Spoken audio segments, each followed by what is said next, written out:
Hello friends, dream girl का आने वाला एपिसोड बहुत ही इंटरेस्टिंग होने वाला है, जिसमें आयशा अपनी मेड सर्वेंट का मैसेज मिलने के बाद जल्दी से वापस अपने फ्लैट पहुंच जाती है और मेड सर्वेंट से पूछने लगती है कि क्या हुआ है। वो मेड भी उसे इशारे में बताती है कि वो लड़की कहीं भी नहीं दिख रही है। ये सुनकर के आयशा भी चौंक जाती है। मेड आयशा को लेकर के उस लड़की के कमरे में जाती है। आयशा चारों तरफ देखने लगती है और वो कहीं भी नहीं दिख रही होती है। आयशा आयशा अपनी मेड से पूछने लगती है कि तुमने उसे बाहर तो नहीं जाने दिया है ना। मेड भी इशारे में मना करने लगती है। आयशा कहती है तो ठीक है, रुको मैं देखती हूँ, और उसे चारों तरफ ढूंढने लगती और उसे ढूंढने के लिए लल्ला लल्ला लोरी गाने लगती है। वो लड़की कहीं भी नहीं दिख रही होती है। आयशा भी पूरे फ्लैट में देखने के बाद में उसके कमरे में रखे हुए बेड के नीचे जाकर के उसे देखने लगती है। तभी उसे वो लड़की उसे बेड के नीचे दिख जाती है। वो बेड के नीचे अंधेरे में छुपी होती है। आयशा उस लड़की से कहने लगती है, देखो तुम्हें पता है ना कि ऐसे छुपा नहीं करते हैं, हमें प्रॉब्लम होती है, चलो जल्दी से बाहर आओ, ऐसा नहीं करते हैं, जल्दी से बाहर आओ। और कहने लगती है कि हम तुम्हें तुम्हारी पसंद का खाना खिलाएंगे, और देखो मैं तुम्हारे लिए क्या लेकर के आई हूँ, चलो बाहर आओ। मेट भी लड़की को बेड के नीचे देख करके उसे बाहर निकालने की कोशिश करने लगती है और उसका हाथ पकड़ करके खींचने लगती है। आयशा मेट को इस तरह से लड़की को खींचने से मना करने लगती है और कहती है कि इस तरह से उसे मत खींचो, वो बुरा मान जाएगी। लेकिन वो मेट उसकी बात नहीं सुनती है और उस लड़की को हाथ पकड़ करके खींच करके बाहर निकाल देती है। वो लड़की भी बाहर आकर के मेट के ऊपर हमला कर देती है और अपने नाखूनों से उसे घायल करने लगती है। मेट भी चिल्लाने लगती है। आयशा मेट को बचाने की कोशिश करती है, लेकिन वो लड़की आयशा को भी धक्का दे देती है। आयशा जाकर के चौखट से टकरा जाती है और उसके सर में चोट आ जाती है और उसके सर से खून बहने लगता है। वो लड़की जाकर के अंधेरे कोने में बैठ जाती है। आयशा भी धीरे धीरे उस लड़की के पास जाती है और अपने हाथों में लगे हुए खून को उसे दिखाने लगती है और कहती है, देखो तुमने क्या कर दिया, चोट लग गई ना मुझे, इसलिए तो मैं तुमसे कह रही थी कि इस तरह की बदमाशियां मत करो। अब चोट लग गई मुझे, तुम्हें तो अच्छा लग रहा होगा। तभी मेड भी आकर के कॉटन ला करके आयशा को देती है। आयशा कॉटन से अपनी चोट को साफ करने लगती है। वो लड़की भी आयशा के गले लग जाती है और रोने लगती है। आयशा भी उसे समझाने लगती है कि अब इसमें रोने वाली क्या बात है, और कहने लगती है, मुझे जाना पड़ेगा, कितना खून आ रहा है, मैं डॉक्टर से दवाई लेकर के वापस आती हूँ। ये सुनकर के वो लड़की अपने कमरे में जाकर के बेड पे सो जाती है। आयशा भी अपना बैग लेकर के कमरे को बाहर से बंद कर देती है। मेड भी उसे लड़की का इलाज करने के लिए डॉक्टर को बुलाने का इशारा करने लगती है। आयशा उसे समझाती है कि किसी को भी बुलाने की जरूरत नहीं है, मैं सब कुछ देख लूंगी कि कैसे करना है, और उसे समझाती है कि तुम मेरी बात सुनो, इसे कहीं भी बाहर मत जाने देना और दरवाजा भी लॉक करके रखना, और इसे अभी खाना भी मत देना। और पानी से अपनी चोट को साफ करने लगती है और साफ करने के बाद उस पर कॉटन रख लेती है और सोचने लगती है कि इस तरह से काम नहीं चलेगा, और अपने बैग से कैमरा निकाल करके चुपचाप उस लड़की के कमरे में जाती है और कमरे में कैमरा रख करके धीरे से दरवाजा बंद करके अपना बैग उठा करके वहां से चली जाती है। उधर करण समर को बिजी रखने के लिए बैचलर पार्टी ऑर्गेनाइज कर लेता है और दोनों अपने दोस्तों के साथ मिलकर के पार्टी कर रहे होते हैं। करण भी समर की एंगेजमेंट की खुशी में शैंपेन की बोतल खोलता है और शैंपेन समर को पिलाने लगता है। उधर बुआ जी एंगेजमेंट की सारी तैयारियों में लगी होती है और लक्ष्मी को आवाज देकर के बुलाती है और कहती, थोड़ी मेरी हेल्प कर दे। लेकिन लक्ष्मी अलग ही कश्मकश में परेशान हो रही होती है और सोच रही होती है कि मुझे राज से बात करना ही पड़ेगी, मैं बिना राज से बात किए हुए ये सगाई नहीं कर सकती, चाहे करण कुछ भी कहे, मुझे राज से बात करना ही होगी। और अपना फोन उठा करके समर को फोन लगाने लगती है, लेकिन डांस पार्टी की वजह से समर उसका फोन ही नहीं देख पाता है। लक्ष्मी परेशान होने लगती है और सोचने लगती है कि मैसेज ही कर देती हूँ। उधर समर डीजे से थोड़ा म्यूजिक कम करवा करके कहने लगता है कि अब थोड़ी बातें भी हो जाए। तभी कुशाल कहता है कि सर मैं सोच रहा हूँ कि मैं 32 की उम्र में शादी करूंगा। ये सुनकर के करण कहने लगता है कि मुझे पता है तुम ऐसा क्यों सोच रहे हो, और सबसे कहने लगता है कि ये इसकी चॉइस नहीं है, ये इसकी मजबूरी है। ये सुनकर के सभी लोग हंसने लगते हैं।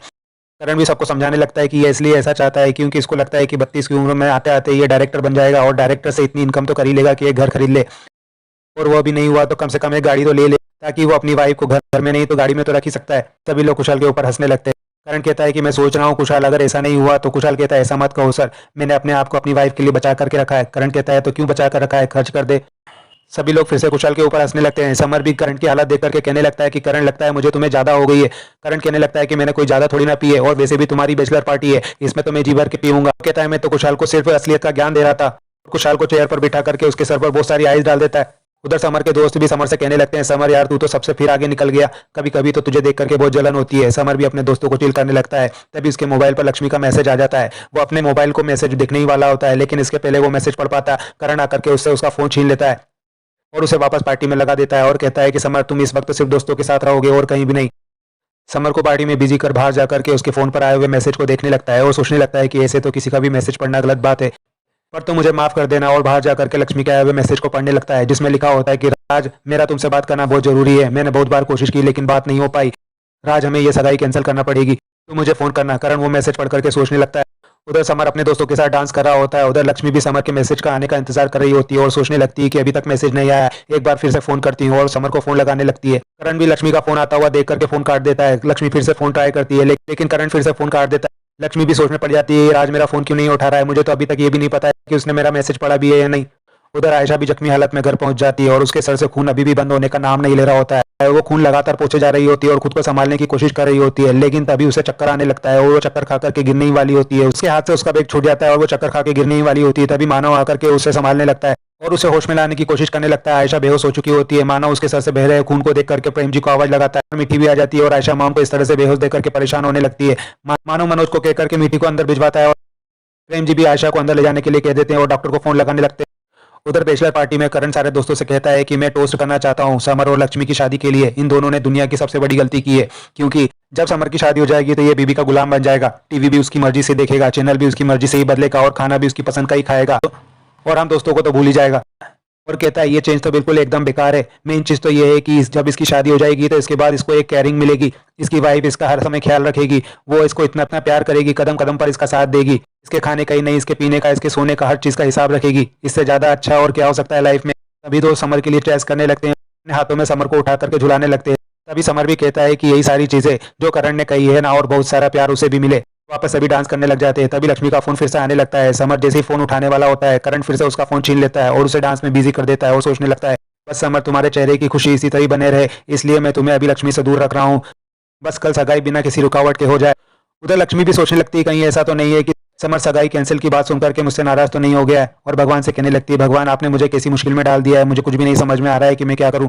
उधर मानव भी समर और करण को फोन ट्राई कर रहा होता है, लेकिन उन लोगों के फोन नहीं लग रहा होता। डॉक्टर भी आकर के आयशा को चेक करने लगते हैं और बताते हैं कि ड्रेसिंग तो मैंने कर दी है और अच्छी बात यह है कि इन्हें कोई भी इंटरनल ब्लीडिंग नहीं हुई है, अब ये ठीक है, जल्दी इन्हें होश आ जाएगा। तभी आयशा को होश भी आ जाता है। आयशा मानव की तरफ देखने लगती है। प्रेम जी अभी आयशा से पूछने लगते हैं कि आयशा बेटा ये कैसे हो गया। आयशा कहने लगती है कुछ नहीं पापा, घर के बाहर फिसल गई थी, चोट लग गई। डॉक्टर भी आयशा को बताता है आप बेहोश हो गई थी एक्सेस ब्लड निकलने के कारण। अब आप कैसे फील कर रही है। आयशा भी कहती है अब मैं ठीक हूँ, और सोचने लगती है कि पता नहीं कितने घंटों से यहाँ पर लेटी हूँ और उस घर में क्या चल रहा होगा। प्रेम जी भी डॉक्टर को छोड़ने के लिए बाहर चले जाते हैं। मानो मनोज को बुला करके मीठी को सोने के लिए भेज देता है और आयशा के पास आकर के बैठ जाता है और पूछने लगता है ये सब कैसे हुआ। आयशा भी कहने लगती है अभी तो मैंने पापा से कहा ना कि घर के बाहर मेरा पैर फिसल गया था और वो पत्थर लगे है ना, उनसे मेरे को चोट लग गई। मगर मानो फिर से उससे पूछता है सच क्या है आयशा। आयशा मानो को देखने लगती है। एपिसोड यहीं खत्म होता है। आगे के अपडेट के लिए हमारे चैनल के साथ जुड़े रहें और चैनल को सब्सक्राइब और लाइक करना ना भूलें। थैंक्स।